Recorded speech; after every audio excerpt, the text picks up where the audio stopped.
If you've recently bought a home or have been looking to get into the property market, you'll know firsthand that it's getting more expensive to obtain the Australian dream here in Perth. But it's not just low interest rates that are pushing prices so high. Here to talk us through it is finance expert Michelle Maynard. Good afternoon, Michelle. Afternoon, Mon. Just how much more expensive is it to buy a house in Perth now than it was a year or two ago? Property prices have gone up around 4.6% in the past 12 months, and 2% of that happened in the last month or so alone. So the property market is really hot at the moment, and it's not looking like it's going to cool down anytime soon. OK, we know interest rates are low, but what else is driving the price rise? It's definitely supply and demand. With COVID, close to 500,000 expats returned to Australia, and they needed somewhere to live.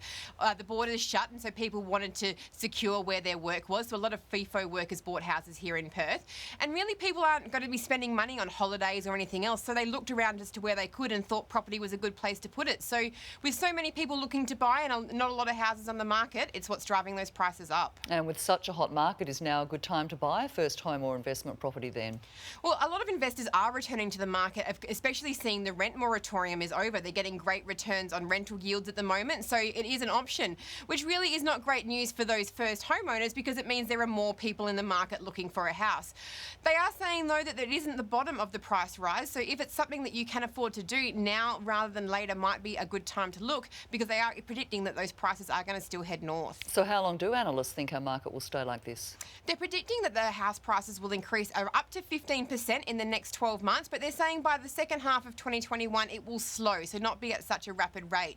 But as we've seen in the past 12 months, things are so fluid and we're not entirely sure what's going to happen. It really depends a lot on a lot of things: government stimulus and spending, the borders either staying up or coming in.